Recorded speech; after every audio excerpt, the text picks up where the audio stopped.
जय हिंद to all of you. एक बार फिर से आप सभी का स्वागत है लक्ष्य एकेडमी के ऑनलाइन प्लेटफॉर्म पे। डियर स्टूडेंट्स, हम लोगों ने अभी कुछ दिन पहले आपको एक बहुत बढ़िया वीडियो मैंने आपको दिया था जो कि संज्ञानात्मक विकास के सिद्धांत पे आधारित था, और दूसरा सबसे इंपॉर्टेंट वीडियो दिया था जो कि एरिक्सन के सिद्धांत पे आधारित था।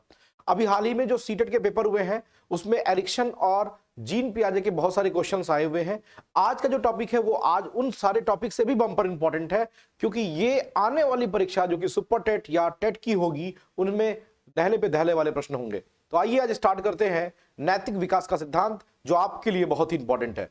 देखो, नैतिक विकास का सिद्धांत जब भी नाम आता है तो एक ही मनोवैज्ञानिक है जो सबसे ज्यादा फेमस है, और उनका नाम है लॉरेंस कोहलबर्ग। लेकिन मैं आपको आज बताना चाहूंगा कि लॉरेंस कोहलबर्ग के अलावा एक ऐसे मनोवैज्ञानिक और थे जिन्होंने नैतिक विकास का सिद्धांत दिया है, और उनका नाम है जीन पियाजे। तो कुल मिलाकर के दो मनोवैज्ञानिक हैं, एक जीन पियाजे साहब, उन्होंने भी नैतिक विकास का सिद्धांत दिया था, और लॉरेंस कोहलबर्ग साहब, उन्होंने भी नैतिक विकास का सिद्धांत दिया था। तो दोनों लोग के नैतिक विकास के सिद्धांत दिए गए हैं, लेकिन फेमस जो होता है लोग उसी का नाम जानते हैं। तो आई होप कि आज के बाद आपसे कोई पूछेगा कि नैतिक विकास का सिद्धांत किसने दिया है, तो दो लोगों ने दिया है, लॉरेंस कोहलबर्ग ने भी दिया है, जीन पियाजे ने भी दिया है। लेकिन फेमस कौन है?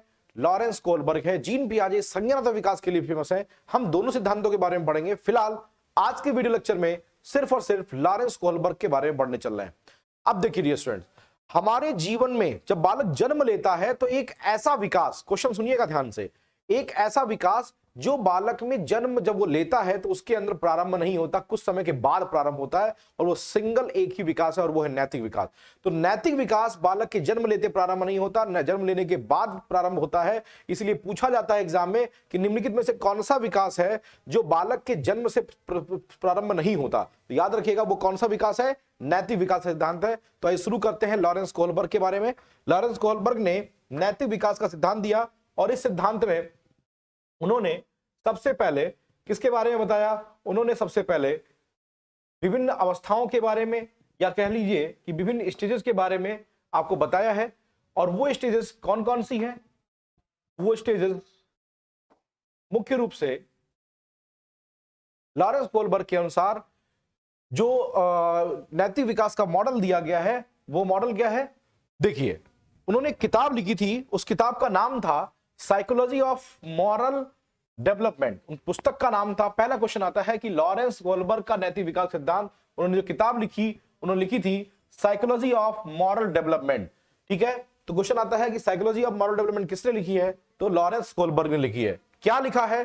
कोहलबर्ग ने नैतिक दुविधा पर आधारित कहानियों के आधार पर एक मॉडल प्रस्तुत किया जिसमें 3 स्तर और 6 अवस्थाएं बताई हैं। ध्यान दीजिएगा, बहुत इंपॉर्टेंट क्वेश्चन है।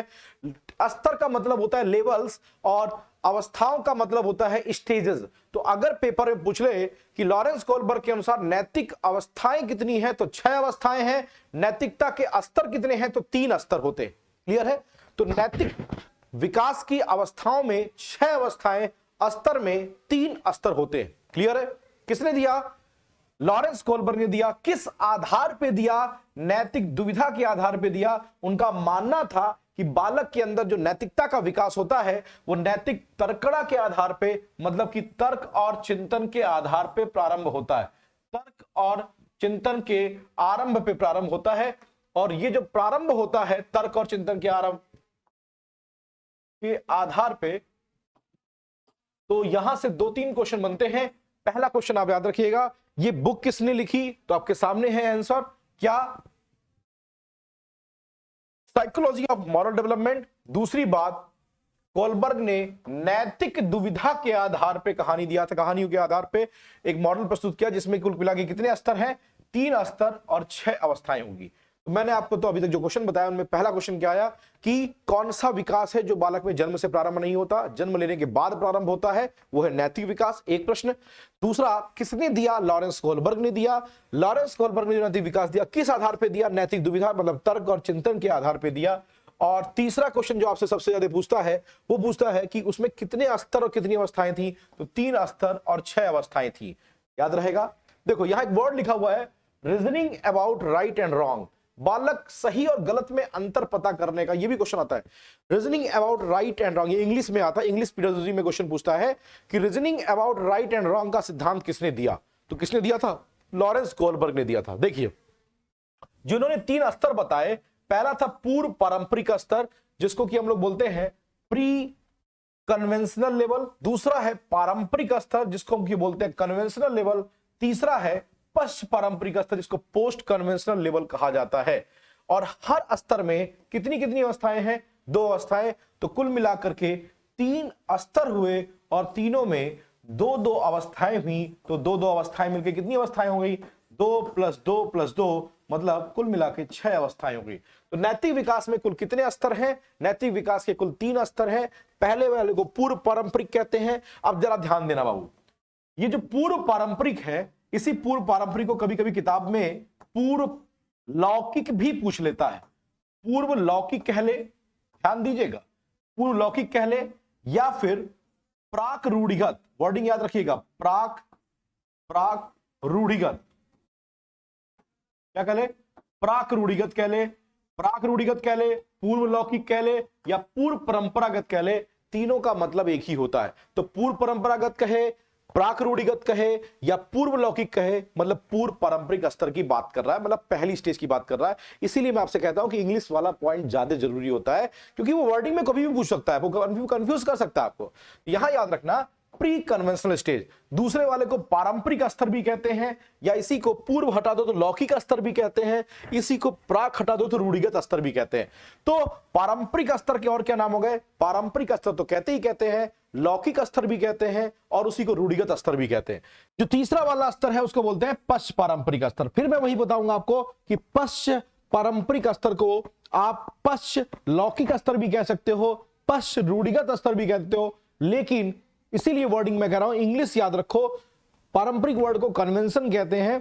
तो तीनों स्तर समझ में आ गए होंगे। 3 स्तर होते हैं, 3 स्तर में कितनी अवस्थाएं? कुल मिलाकर के 6 स्टेजेस होती हैं। आइए देखते हैं सबके बारे में। यहां एक मैं आपको ट्रिक दे रहा हूं याद करने के लिए, जो आपके लिए बहुत ही इंपॉर्टेंट होने वाला है, बहुत ही इंपॉर्टेंट है, ध्यान से देखिएगा। क्या है? बालक का ये 6वां स्तर है जो आपको एक्सप्लेन करने जा रहा हूं मैं। क्या कहता है ये? कि दंड से आज्ञाकारिता आई। क्या आया? दंड से आज्ञाकारिता आई, अहंकारी बन गए, अच्छे बच्चे बनकर प्रशंसा पाई, तब सामाजिक सम्मान मिला, और अंत में जब सामाजिक समझौता किया तो विवेक नाम मिला। मतलब ये 6 स्टेजेस जो अलग अलग दी गई हैं, उन स्टेज में सबसे पहला है, जब आप याद करिए, जब आप छोटे थे तो अपने माता पिता का कहना मानना पड़ता था, लेकिन किस आधार पर मानते थे? कि कहीं पिताजी डांट देंगे, माताजी मार देंगी, काम पुरस्कार प्राप्त करने के लिए आप करते थे। तो इसीलिए पहली जो स्टेज है उसको हम दंड और आज्ञाकारिता की स्टेज कहते हैं। देखो, 3 स्तर बताया मैंने, पूर्व पारंपरिक, पारंपरिक और पश्च पारंपरिक। पूर्व पारंपरिक में ये दोनों जो होते हैं, ये पूर्व पारंपरिक के अंतर्गत आते हैं। ये दोनों जो होते हैं, जो अच्छे बच्चे बनकर सामाजिक सम्मान मिलने की बात होती है, यहां पे इन दोनों का, ये दोनों सम्मान जो होगा ये किस में चला जाएगा? दूसरे स्तर में, और लास्ट वाला जो आएगा वो किसमें चला जाएगा? तीसरे स्तर में। तो कुल मिलाकर के ये 6 स्टेजेस के बारे में दिया है। सबसे पहले जो नैतिकता का विकास होता है वो दंड और पुरस्कार के आधार पे होता है। जिस काम का जैसा नतीजा मिलता है, व्यक्ति उसी हिसाब से उसको अपना नैतिकता का पाठ पढ़ लेता है, उसी हिसाब से काम करता है। जैसे जिस काम के लिए आपके पिताजी आपसे कह के गए, उस काम को आप करते हैं, लेकिन जिस काम के लिए आपने मार खाया, उस काम को दोबारा आप नहीं करते। तो नैतिकता का विकास कहां से प्रारंभ होता है? दंड और आज्ञाकारिता से प्रारंभ होता है। दूसरी स्टेज में कहा जाता है अहंकारी बनने में जाता है, अच्छे बच्चे बन जाते हैं, प्रशंसा प्राप्त करने के लिए नैतिकता का पाठ पढ़ते हैं, फिर सामाजिक सम्मान प्राप्त करने के लिए करते हैं, फिर सामाजिक समझौता कर लेते हैं कि चलो नहीं ये वाला काम नहीं ये करेंगे, और सबसे लास्ट में विवेक की अवस्था आती है, मतलब सुनेंगे सबकी, करेंगे अपने मन की। जी हां, आप याद करो, आप किशोरावस्था में जब पहुंचते हो तो एक बार अपने पिताजी की बात को भी काट देते हो। ये क्या है? ये विवेक की अवस्था है। आपको लगता है कि ये बात यहां गलत है तो आप वहां पे उनके साथ स्टैंड नहीं करते हो। मतलब कहना क्या हो गया कि बालक दंड और पुरस्कार से प्रारंभ करता है, दंड के आधार पे, भय के आधार पे उसके नैतिकता का विकास प्रारंभ होता है, जो कि खत्म कहां होता है? नैतिकता के सबसे क्लाइमेक्स पे, जिसको बोलते हैं विवेक की अवस्था। तो पेपर में पूछता है नैतिकता की चरम अवस्था क्या है? तो ये नैतिकता की चरम अवस्था, ये सबसे उच्च अवस्था कहलाती है विवेक की अवस्था। और नैतिकता की सबसे निम्न अवस्था कौन सी होती है? तो आज्ञा और दंड की अवस्था होती है। क्लियर है? नैतिकता का विकास, नैतिकता का जो नैतिक विकास दिया गया किस आधार पे दिया गया? नैतिक दुविधा के आधार पे, तर्क और चिंतन के आधार पे। ठीक, आगे आप देखेंगे टर्म आएगा नैतिक तर्कड़ा। क्लियर रहेगा? 3 स्तर 6 अवस्थाएं। कहां से प्रारंभ हुआ? आज्ञा और दंड से प्रारंभ हुआ, समाप्त कहां पे हुआ? समाप्त हुआ जाकर के विवेक पे समाप्त हुआ। आइए अब एक एक के बारे में डिटेल पढ़ते हैं। चलो अगली स्टेज देखते हैं, पहली अवस्था देखते हैं। पहली अवस्था क्या कहती है? पहली अवस्था प्रथम प्री कन्वेंशनल अथवा पूर्व पारंपरिक अवस्था कहलाता है। इसमें क्या होता है? बाह्य सजा या उपहार अथवा परिणामों के आधार पर नैतिक नियमों का पालन करते हैं। देखो भाई, बहुत नहले पे धैला वाला क्वेश्चन। कहता है कि निम्नलिखित में से किस अवस्था में बालक के अंदर नैतिकता का विकास बाह्य कारकों पर निर्भर करता है? बाह्य कारक मतलब क्या हो गया? आपके पिताजी आपसे कहेंगे तो वो आपके लिए बाह्य कारक है, शिक्षक कहेंगे तो बाह्य कारक है, माताजी कहेंगी बाह्य कारक है। मतलब नैतिकता का विकास बाह्य कारकों के आधार पर निर्भर करता है। जैसा बाह्य कारक होगा, और बाह्य कारक कौन है? दंड और पुरस्कार। देखो भाई, दंड और पुरस्कार से क्वेश्चन आपको बता दूं, दंड और पुरस्कार कैसे प्रेरक होते हैं तो मैंने बताया था, और नहीं जानते हो तो जान लो। दंड और पुरस्कार एक कृत्रिम प्रेरक होते हैं। दंड एक निषेधात्मक प्रेरक कहलाता है। निषेधात्मक मतलब होता है किसी कार्य को करने से रोकने के लिए दिया गया प्रेरक। ठीक है, तो ये सब क्वेश्चन आते हैं तो इसलिए बता दे रहा हूं आपको। फिलहाल पहला स्तर जो है प्री कन्वेंशनल स्टेज, जिसको पूर्व पारंपरिक स्तर भी कहते हो, ये कहां से प्रारंभ होता है? बाह्य सजा। मतलब यहां से क्वेश्चन जो बना वो मैंने आपको बता दिया, और ये प्रीवियस ईयर पेपर में उठा के देख लेना, सीटेट में आया वो क्वेश्चन है कि निम्नलिखित में से किस अवस्था में बालक का विकास कहां से होता है? बालक का नैतिक विकास बाह्य कारकों पर निर्भर करता है, बाह्य सजा पर निर्भर करता है, दंड और पुरस्कार पर निर्भर करता है। तो याद रखना वो पूर्व पारंपरिक स्तर है, और उसका नियम जो दिया है वो कितना दिया है? 3 से 10 वर्ष। ये याद रखना, पहली स्टेज कितने वर्ष से तक? 3 से 10 वर्ष तक। इसमें क्या है? दंड और आज्ञाकारिता उन्मुक्ता आता है। दंड और आज्ञाकारिता उन्मुक्ता मतलब बालक में नैतिकता का विकास भय और पुरस्कार, भय और प्रेम पे आधारित। मैं दंड और पुरस्कार बता रहा हूं, पेपर में आ जाएगा भय और प्रेम, तो लोग कंफ्यूज हो जाते हैं। तो याद रखिएगा, भय और प्रेम या दंड और पुरस्कार के आधार पर दंड आज्ञाकारिता और मुक्ता होती है बालक में। किस अवस्था में? पहली वाली स्टेज में। आप बालक क्या करते हैं? नैतिकता का विकास होता है, लेकिन किस आधार पे? बाह्य से प्राप्त होने वाले दंड और पुरस्कार पर निर्भर करता है। दूसरा है अहंकार व सुखवाद या साधनात्मक सापेक्षवादिता की अवस्था, सापेक्षवादी अवस्था। यहां देखिएगा, इसको बोलते हैं क्या? नेटिव हेडोनिस्टिक ओरिएंटेशन या इंस्ट्रूमेंटल या relativity tit for tat stage. देखो, टिट फॉर टैट मतलब जैसे को तैसा, इसको हम लोग विनिमय की अवस्था भी कहते हैं बाबू, बहुत इंपॉर्टेंट है। कौन सी अवस्था कहते हैं इसको? हम लोग बोलते हैं विनिमय की अवस्था। कौन सी? विनिमय की अवस्था। आपके घर में अगर छोटी भाई बहन हो तो आपको जरूर याद होगा, आपका भाई कहता है, उससे कोई काम कहते हैं तो कहता है ये वाला काम मेरा कर दो तो मैं कर दूंगा तुम्हारे लिए। कहता है कि नहीं कहता है? ये जो बालक कहता है, ये क्यों कहता है? तुम ये लाके दो तो तुम्हारे लिए ये काम कर दूंगा, तुम मुझे ये 1 रुपए दोगे तो तुम्हारे लिए ये काम कर दूंगा। ये शब्द जो बालक यूज करता है वो क्यों यूज करता है? क्योंकि बालक किस स्टेज में है? वो विनिमय की अवस्था में है, अहंकार की अवस्था में है। इसी को अदला बदली की अवस्था भी कहते हैं। क्या कहते हैं? अदला बदली की अवस्था भी कहते हैं। तो पेपर में आपको पढ़ाया मैंने ये, तो अदला बदली की अवस्था कौन सी कहलाती है? सर, अहंकार व सुखवाद या साधनात्मक सापेक्षतावादी उन्मुक्ता को कहते हैं। याद रहेगा। कहां से शुरू हुआ? 3 वर्ष में दंड और आज्ञाकारिता से शुरू हुआ, दंड और पुरस्कार से प्राप्त हुआ, दंड और आज्ञा के आधार पर आपने किया। लेकिन वो प्रारंभ कहां होता है? प्रारंभ हुआ दंड और आज्ञाकार से। दूसरा स्टेज जो आया 10 साल पे, 8, 9, 10 साल का भाई अगर आपका होगा, बहन होगा, तो आप याद करो, आपसे क्या कहता है? ये वाला मेरा काम कर दो, मैं तुम्हारा ये काम कर दूंगा। तो इस पे क्वेश्चन आता है एग्जाम में, याद रखिएगा। कौन है? अदला बदली की अवस्था, या फिर इसी क्या बोलते हैं? विनिमय की अवस्था कहते हैं। कौन सी स्टेज? ये दूसरी स्टेज, मतलब पहली अवस्था की या पहले स्तर की 2 स्टेजेस हो गई। ठीक है, ये दोनों से क्वेश्चन याद रहेगा। बालक में नैतिकता का विकास कहां से प्रारंभ होता है? दंड और आज्ञाकारिता से प्रारंभ होता है। किस अवस्था में बालक अहमवादिता में रहता है? किस अवस्था में बालक सापेक्षवादिता में होता है? किस अवस्था में बालक साधनात्मक सापेक्षवादी अवस्था में रहता है? ये क्वेश्चन हूबहू पूछा जाता है, तो याद रखिएगा प्री कन्वेंशनल स्टेज में रहता है। चलो अगला पॉइंट देखते हैं। अगला पॉइंट आपका रहा ये, दूसरा स्तर पे चलते हैं। दूसरा स्तर कहता है कि कन्वेंशनल अथवा पारंपरिक स्तर कहते हैं, इसको लेवल ऑफ कन्वेंशनल मॉरलिटी कहते हैं। इसको पेरेंट्स, शिक्षकों और पीयर ग्रुप व समाज के नियम व कानून के प्रति आदर करने के लिए नैतिक नियमों का पालन करना। देखो, बालक जब 10 साल से ऊपर होता है तो ये 10 वर्ष से लेकर के 13 वर्ष था। वो था देखो 3 से 10 वर्ष था, ये 10 से 13 वर्ष है। आगे फिर अभी आएगा 13 से 16 वर्ष आएगा। तो दूसरी वाली जो स्टेज होती है उसको पेरेंट, शिक्षक अथवा पीयर ग्रुप, ये वर्डिंग याद रखना बहुत इंपॉर्टेंट है, एग्जाम में आता है। वह समाज के नियम व कानून के प्रति आदर के लिए नैतिक नियमों का पालन करता है। बालक समाज के नियमों और कानून के आदर के लिए नैतिक नियमों का पालन करता है।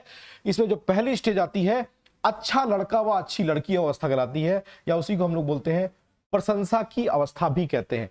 देखो अगर याद करो आप 10-11 साल के थे तो बालक क्या करता है, अच्छा हम अच्छे हैं ये दिखाने के लिए काम करता है, चाहे उसको समस्या प्रदन्न हो, चाहे उसको कितने भी कष्ट उठाने पड़े, लेकिन अच्छा लड़का और अच्छी लड़की मतलब प्रशंसा की अवस्था में बालक इस कार्य को करता है। नैतिक विकास इस वाली स्टेज में पहला आता है अच्छा लड़का और अच्छी लड़की की अवस्था आती है, प्रशंसा की अवस्था कहलाती है। दूसरा है सामाजिक सम्मान व अधिकारिता की अवस्था।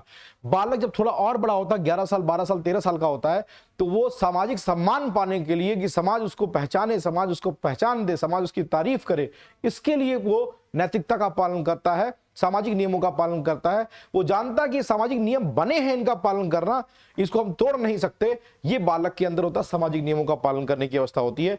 तो अच्छा लड़का अथवा अच्छा लड़की की अवस्था कहा जाए, प्रशंसा की अवस्था कहा जाए, या सामाजिक सम्मान व अधिकारिता की अवस्था कहा जाए, तो वो किस स्टेज में आएगा, वो पीयर ग्रुप में आएगा, मतलब पारंपरिक स्तर में आएगा। क्लियर है? चलो तीसरी स्टेज पे चलते हैं। तीसरा स्तर है पोस्ट कन्वेंशनल अथवा पारंपरिक स्तर। इसको आत्मसातीकरण अवस्था भी कहते हैं, या कहते हैं विवेक की उच्च अवस्था, या कहते हैं नैतिकता की उच्चतम अवस्था कहते हैं। इसको आत्म अंगीकृत अवस्था भी कहते हैं। आत्म अंगीकृत अवस्था क्यों कहते हैं? क्योंकि बालक नीचे से होता हुआ है, आज्ञा दंड से सुनते आया, विनिमय करके सीखा, फिर थोड़ा बड़ा बड़ा प्रशंसा से सीखा, सामाजिक सम्मान प्राप्त करने के लिए सीखा, लेकिन जब सोचता है यार फिर हर जगह हमको सुनना सबकी है, लेकिन अब भाई ये चीज सही नहीं लग रहा, ये नियम गड़बड़ है। जैसे मैं आपको एग्जांपल देता हूं, आप किसी ट्रैफिक सिग्नल पे खड़े हो, आपका पीछे एक मित्र बैठा हुआ है, तो क्या होगा, और उसकी चोट लगी हुई है और वो दर्द से करा रहा है, तो आप 500 रुपए का फाइन बचाओगे या फिर आप रोड तुरंत क्रॉस करके आगे चले जाओगे, पहले उसको ले जाके हॉस्पिटल दिखाओगे? गारंटी है कि जब आप सामाजिक समझौते की अवस्था में नहीं होगे, आप जनरल अवस्थाओं में होगे, तो आप क्या करोगे? सिंपल सी बात है, बालक जो कहेगा उसी को फॉलो करोगे। मतलब कि आप सामाजिक सम्मान प्राप्त करने के लिए काम करोगे। आप जानोगे ये नियम बने हैं, इसको तोड़ा नहीं जा सकता। तो वो अवस्था पहली वाली थी, लेकिन यहां पे व्यवस्था देखो, सामाजिक समझौता करना शुरू करेगा बालक। और देखते हैं तीसरी स्टेज, इसको बोलते हैं पोस्ट कन्वेंशनल। मैं बार बार कहता हूं, इंग्लिश वाला पोर्शन ध्यान रखिएगा। पश्च पारंपरिक स्तर भी कहते हैं, या आत्मसम्मान के लिए अपने तर्क व विवेक मूल्यों के सिद्धांतों से दूसरों की भलाई के लिए नैतिक नियमों का पालन करना, ये 13 से 16 वर्ष में आता है। तो ये क्वेश्चन में जो आपसे बोला कि एक लड़का जाता है ट्रैफिक सिग्नल पे रुकता है, और ट्रैफिक सिग्नल पे रुकने के बाद वो होल्ड डाउन करके के बाद बोलता है कि भाई ऐसा है कि मेरा मित्र जो पीछे बैठा है उसको चोट ज्यादा लगी, मुझे ट्रैफिक सिग्नल का 500 रुपया भरना मजबूर है, लेकिन पहले उसे हॉस्पिटल पहुंचाना जरूरी है। ये अवस्था कब आएगी? ये तीसरी स्टेज में आएगी, जब बालक सामाजिक समझौते से ऊपर आ जाता है। उसको लगता है कि ट्रैफिक सिग्नल तोड़ना ज्यादा जरूरी है इन कंपेयर टू अपने मित्र को पहुंचाने का, इसको पहुंचाना जरूरी है, पहले पहुंचाएंगे। ट्रैफिक सिग्नल टूटता है, टूटेगा, 500 रुपए जेब से भर देंगे। यार जान 500 रुपए से ज्यादा की है क्या? अब यहां पे ये सोचे कि 500 रुपए बेकार है, जान पहले जरूरी है। अब ये दोनों स्टेज में बालक जब पहले वाली स्टेज में होगा तो उसको लगेगा नहीं भाई नियम तो नहीं तोड़ेंगे, अभी यहीं रुके रहो। लेकिन जब वो तीसरी वाली स्टेज में होगा कहेगा नहीं नियम तोड़ देंगे, पहले मित्र को बचाना जरूरी है, पहले इसको चोट लगी हुई है इसको पहुंचाना जरूरी है। तो ये बालक में जो अंतर आता है, दूसरों की भलाई के लिए सोचने की अवस्था जो बालक के अंदर आती है, उसी को हम लोग आदर्श नैतिकता की अवस्था भी कहते हैं। इसलिए तीसरी स्टेज को आदर्श नैतिकता की अवस्था भी कहा जाता है, याद रहेगा। चलिए, इसमें आयु वर्ग कितना होता है? 13 से 16 वर्ष। देखो 3 से 10 हुआ, 10 से 13 हुआ, 13 से 16 वर्ष हुआ। तीसरे में देखो क्या आया? सामाजिक समझौते की अवस्था। सामाजिक समझौते का, इसी को कानूनी समझौते की अवस्था भी कहते हैं, लीगलिस्टिक ओरिएंटेशन या सोशल कॉन्टेक्ट स्टेज भी कहते हैं। इसी को कानूनी अवस्था भी, कानून की अवस्था भी कहते हैं। अब यहां जरा समझने का प्रयास करिएगा, कानून की अवस्था का मतलब क्या हो गया कि जैसे आप इनकम टैक्स भरते हो, तो इनकम टैक्स क्यों भरते हो? आपको लगता है कि हमारी लायबिलिटी हमको करना चाहिए। लेकिन अगर आपको यह लगे कि भाई ऐसा है कि इनकम टैक्स लायबिलिटी है, लेकिन सरकार हमारे पैसे को जो है वो बस ऐसे चुनावी परिप्रेक्ष्य में बांटी जा रही है, तो क्या करोगे आप? इनकम टैक्स फाइल करना चाहोगे? डर की वजह से चाहे कर दो, लेकिन ईमानदारी से आपका दिल नहीं करता कि हम इनकम टैक्स फाइल करें। क्यों? इसलिए नहीं फाइल करना चाहते क्योंकि आपको लगता है कि ये नुकसान हो रहा है। हमारा नुकसान इसलिए हो रहा है कि वो पैसा सही जगह नहीं जा रहा, गरीबों के उत्थान में नहीं जा रहा, वो सिर्फ और सिर्फ बड़े लोगों और राजगीरों के, मतलब बड़े लोगों के पास जा रहा है। तो फिर आप उस पैसे को कभी भी यूज नहीं करना चाहोगे, कभी भी इनकम टैक्स फाइल नहीं करना चाहोगे। क्यों नहीं करना चाहोगे? क्योंकि आप सामाजिक समझौते की अवस्था से बाहर निकल के आ चुके हो, उच्चतम विवेक की अवस्था में। तो एक क्वेश्चन याद करो, बहुत इंपॉर्टेंट, फेमस आता है, करनैल सिंह जो कि इनकम टैक्स इसलिए नहीं भरते हैं, वो नियम को जानते हुए इनकम टैक्स नहीं भरते, उनको लगता है कि सरकार हमारे पैसे को बर्बाद कर रही है। तो वो किस अवस्था में है? तो वो उच्चतम विवेक की अवस्था में है। इसी को हम लोग सार्वभौमिक अवस्था भी कहते हैं। पूछता है नैतिकता की सार्वभौमिक अवस्था कौन सी होती है? तो उच्चतम विवेक की अवस्था को ही नैतिकता की सार्वभौमिक अवस्था भी कहा जाता है। ये इंपॉर्टेंट और क्वेश्चन है। अगर समझौता कर बैठे तो वो सामाजिक समझौते में, समझौता नहीं कर बैठे, सुनेंगे सबकी, करेंगे अपने मन की, ये वाला स्लोगन अगर आप फॉलो कर रहे हैं, इट मींस दैट आप यहां पहुंच चुके हैं। और ऐसा आप कब करते थे? याद करो, आप किशोरावस्था में करते थे। किशोरावस्था से पहले क्या था? माता की सुनते थे, पिता की सुनते थे, गुरुजी की सुनते थे, सबकी सुनते थे। लेकिन जब आप यहां पहुंचे, कहां? किशोरावस्था में, तो आप सुने सबकी, लेकिन दिल से जो सही लगा, दिमाग से जो सही लगा, अपने आप को आंतरिक रूप से जो सही लगा, अपने आदर्शों पे जो चीज सही उतरी, उसके अनुसार पे आपने काम किया। यही है आपकी क्या? उच्चतम विवेक की अवस्था। इसी को बोलते हैं नैसर्गिक नैतिकता की अवस्था, या इसी को कहते हैं हम लोग क्या? इसी को बोलते हैं यूनिवर्सल मॉरल स्टेज कहते हैं, या इसी को सार्वभौमिकता नैतिकता की अवस्था भी कहते हैं। क्लियर है? मैंने इतने सारे नाम बताए, ये सब इसी का है, उच्चतम विवेक की अवस्था। याद कर लीजिएगा, बहुत इंपॉर्टेंट है, बहुत इंपॉर्टेंट है, एग्जाम में आता है और 1001% आता है, और आएगा, इससे बियॉन्ड आएगा ही नहीं, एकदम निश्चित रहिए। चलिए अगले पॉइंट पे चलते हैं। अगला पॉइंट क्या कहता है? ये देखिए, कोलबर्ग पिरामिड्स ऑफ स्टेज है। मेरे जो इंग्लिश वाले व्यूअर्स होते हैं उनके लिए मैंने जानबूझ के इसको ऐड ऑन किया है आपके लिए कि आप इसको समझ लें। इन्होंने देखिए 3 स्टेजेस बताई थी, 3 लेवल्स बताए थे। लेवल्स 3 थे, स्टेजेस 6 थी। The Kohlberg divided the moral theories on the following 3 bases, that is level 1, level 2, level 3.